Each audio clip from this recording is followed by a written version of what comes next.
Olá pessoal, tudo bem? Aqui é José Guimarães do canal Direito a Volver. Hoje vou fazer a continuação do vídeo do ministro Paulo Guedes.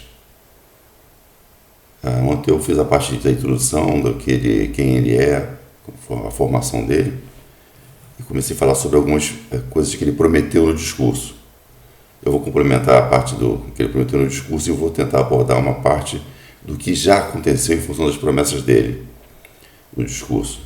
E isso, claro, só foi possível sob a liderança do presidente Bolsonaro, né, que não permite a interferência política em decisões técnicas, né? Ele não loteia os cargos. Bom, antes de começar, eu queria pedir a vocês que se inscrevessem no canal, é muito importante. Dar visibilidade para o canal. Tem pessoas que vão começar a ver sem nem conhecer, ou me conhecer, ou ser indicado de um conhecido. E, se for possível, compartilhar o conteúdo para aquela pessoa mais em dúvida, né, tomar a decisão de votar no presidente Bolsonaro em outubro agora. Tem essa semana eu vi uma coisa que eu já sabia dessa história, mas eu conversei com essa pessoa diretamente na casa de um amigo e que me faz dizer sempre no final do vídeo o seguinte: não percam a fé no Brasil. Não perca a fé no Brasil, não perca a fé nos brasileiros. Eu sempre falo que o brasileiro, se tiver a chance, ele vai trabalhar de forma honesta, que ele prefere. O brasileiro gosta disso. Quem não gosta de trabalho são esses vagabundos da esquerda. Mas o brasileiro normal prefere isso. Ele cresceu ouvindo isso como certo, né? Tudo bem, ele me contou o seguinte: ele era alto funcionário de um banco estatal e ele estava com uma promoção já consagrada, já feita, né? Já publicada, para ir ser um cargo superior muito importante.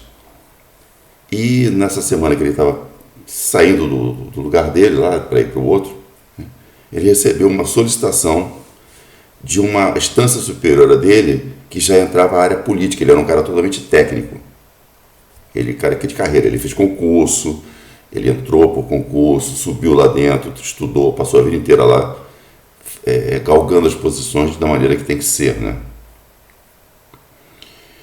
E nessa solicitação, era uma solicitação para dar um empréstimo para uma dessas pessoas ligadas a esses casos que tiveram no governo PT, né? Mensalão, ou Petrolão. Era alguma coisa, era um dinheiro para uma dessas pessoas ligadas a essa corrupção do PT, né? Eu não vou citar nomes para proteger ele e a família dele, porque isso é uma coisa muito perigosa em se tratando de criminosos, que eles matam as pessoas, né? Quando essas coisas aparecem, eles matam as pessoas. Então eu não vou citar o nome dele, e nem qual foi exatamente a pessoa que perdeu o dinheiro, porque seria fácil identificar, né? E ele analisou tecnicamente com o grupo dele, né, com o pessoal subordinado a ele, e verificaram que não seria possível fazer um empréstimo sem que fosse um risco muito grande para o banco. E ele mandou tecnicamente a resposta que ele não tinha tecnicamente condições de ser aprovado. O chefe ligou de novo e disse: não, você aprova sim. Ele disse: não, é o seguinte, você está uma instância acima da minha. Eu vou botar um laudo dizendo que eu não aprovo tecnicamente, mas você pode botar que não, vai ser aprovado e fim de papo. Em função dessa posição dele, decente e correta,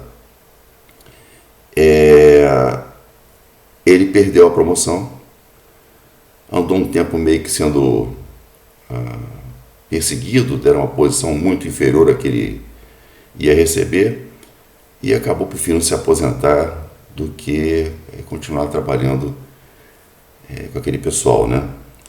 E eu perguntei para ele: mas o que você acha disso aí, né? Ele falou assim: bom, eu olho na minha cara no espelho e não sinto vergonha. O povo brasileiro não foi lesado por eles naquele momento porque eu ajudei, e fico feliz de ter feito isso. Você perdeu uma carreira de tantos anos nesse banco, faz parte. Eu prefiro me expor e perder a minha promoção e até me aposentar mais cedo, do que participar disso aí e de noite não conseguir dormir com meus pesadelos da vida passada, da atividade passada minha. É isso que eu queria dizer. Então, tenham fé, os brasileiros são bons. A segunda história que eu vou falar, apenas para efeito de comparação com essa pessoa decente, um pudim de cachaça, o ladrão de 9 dedos, quando ele estava no mandato dele ainda, um gari achou $10 mil na rua, alguma coisa, e ele se esforçou e devolveu o dinheiro para a pessoa que tinha perdido esse dinheiro. E aí fizeram o encontro dele, foi filmado esse encontro. Conversando, e o Lula disse o seguinte: achado não é roubado. Ele falou: presidente, mas o dinheiro não era meu, não seria certo eu ficar com ele. Vê a diferença, o brasileiro simples diz: o dinheiro não era meu, presidente, não era certo eu ficar com ele. E esse bandido, esse ladrão, esse canalha, esse caráter dele é tão baixo que dá nem para eu me expressar a respeito do caráter dele tão baixo que é. Diz isso para esse cidadão. É uma coisa assim, impressionante, né? De doer, de cair o queixo. Tem mais uma desse ladrão de 9 dedos que ele fez num comício no Rio de Janeiro, dizendo que ele não admitia que um governador eleito estivesse preso só porque roubou dinheiro público. Como assim? Ele roubou dinheiro público, vai preso. Só que ele acha normal roubar. Para ele, o dinheiro público é para pessoas como ele, os ladrões que nem ele, roubarem. É impressionante como é que ainda alguém acredita numa coisa dessas e ainda vota num sujeito desses, né? Bom, pessoal, já passei 7 minutos falando aqui sem falar do Paulo Guedes, né? Então, o Paulo Guedes, no discurso dele, ele diz o seguinte: o Brasil foi o país que mais cresceu no século passado. Durante 30 anos, o Brasil crescia a média de 10% ao ano, né? De crescimento, que foi o milagre brasileiro na época, né? E perdeu esse crescimento todo, começou a perder potência quando os governos de esquerda entraram e começaram a transformar o governo central, a inchar o governo central para tomar todas as decisões sobre a economia, né? Quem seriam os nossos empresários campeões, milionários, e quem ia fechar a porta, né? Então, esse modelo de Estado como motor de crescimento produziu uma expansão nos gastos públicos tal que a política gerou duas coisas, né? Corrompeu a política e estagnou a economia, né? Os gastos públicos atingiram um valor exorbitante próximo ao PIB, parece que foi quase 80%, se não me engano, ou mais, não tenho certeza do número, mas é por aí, tá? Bom, outra coisa que o Paulo Guedes falou foi o seguinte: os bancos estatais estão aí, lógico, para financiar os projetos que são bons para o país, seja ele grande ou pequeno, mas o que o Brasil precisa não é de mais campeões, o mais rico do mundo, a empresa maior do mundo. O Brasil precisa de vários outros. Expandir a base, não só meia dúzia de empreiteiras, meia dúzia de bancos. Aliás, empreiteiras e bancos sempre apoiam os caras que ajudam a roubar, que são sempre eles, né? E aumentar isso aí, dar outra chance para outras pessoas. Então ele recomendou que o banco desse prioridade aos pequenos e médios empreendedores para aumentar a base, dar chance para as pessoas menores de começar o seu próprio negócio. Tem pessoas que não conseguem porque não tem apoio nenhum.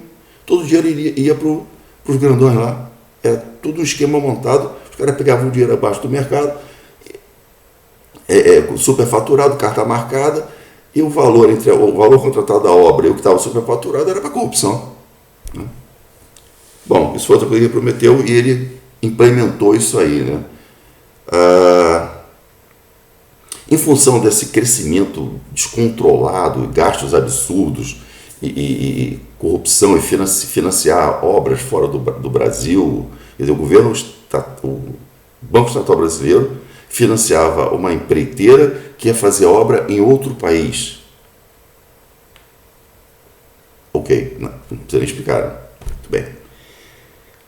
Em função desse problema que esses governos de esquerda criaram, o Paulo Guedes diz o seguinte: nós estamos gastando só para pagar os juros da dívida que eles criaram, um plano Marshall por ano.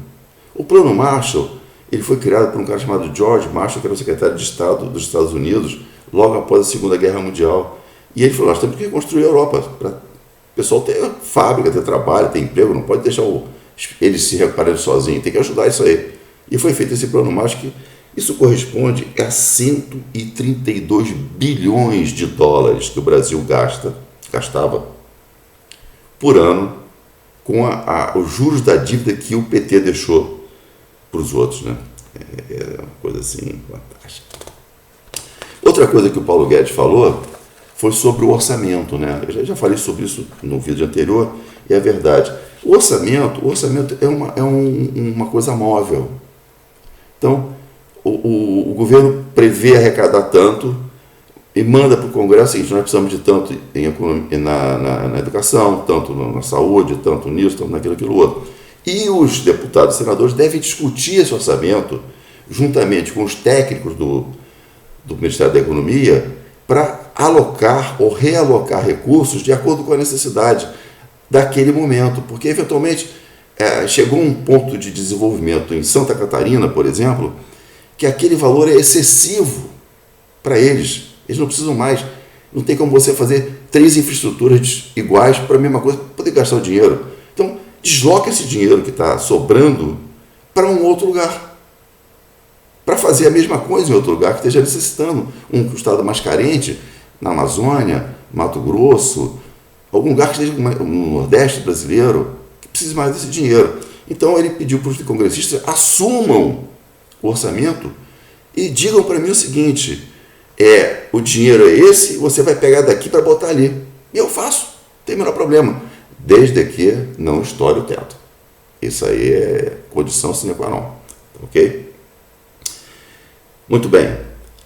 Ele prometeu, quando iniciou, que ele ia usar 3 alicerces, 3 bases para começar o governo e começar a recuperação desse governo, né?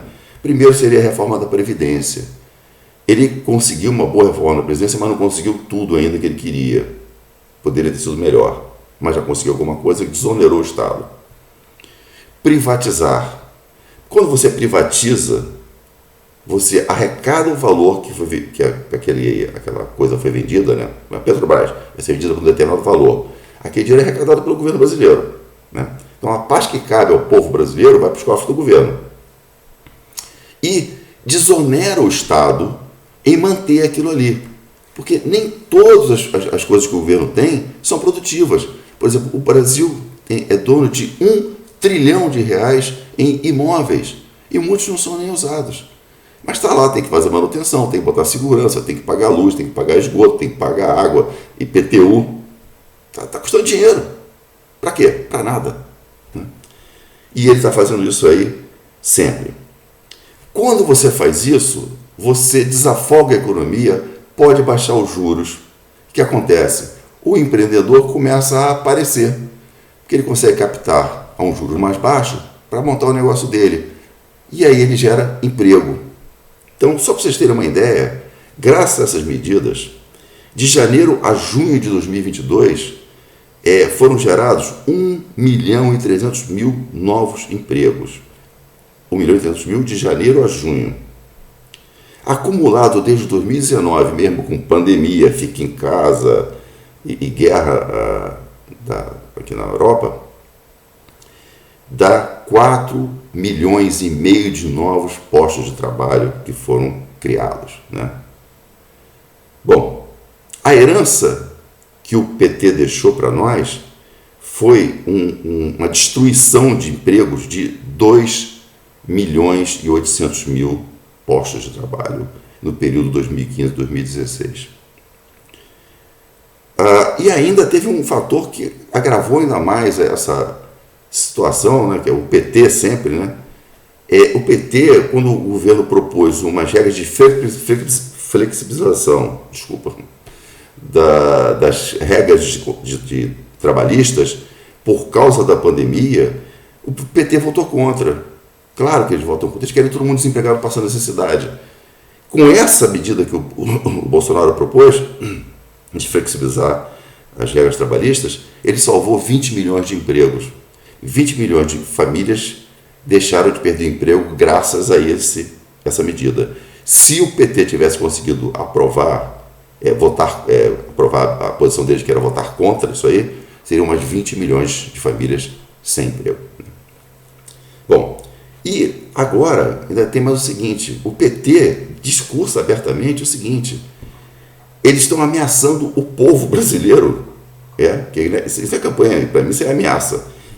Com a promessa de que se o Lula for eleito, ele vai desfazer a reforma da Previdência, que é uma das coisas que deu sustentação para o crescimento do Brasil, e que vai, a reforma trabalhista, e vai impor ao trabalhador brasileiro a volta do imposto sindical, para o brasileiro que trabalha, paga um dia do seu salário, para os vagabundos do sindicato encher a cara de cachaça, não fazem nada para ninguém, os caras.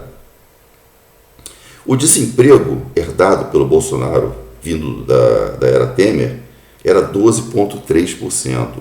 E a Dilma conseguiu bater o recorde brasileiro de desempregados. Foi o maior índice até então, exceto durante a pandemia, que a pandemia desempregou muita gente, mas sem condições adversas na economia mundial, ela bateu o recorde. E o Bolsonaro conseguiu reduzir isso aí para 9,3%. Bom, pessoal, já estamos aí com 16 minutos com esse careca aí falando um monte para vocês. Eu acho que por hoje está bom, né? Para não ficar muito longo. E eu queria pedir a vocês, aquilo de sempre, né? Não percam a fé no Brasil, nem nos brasileiros.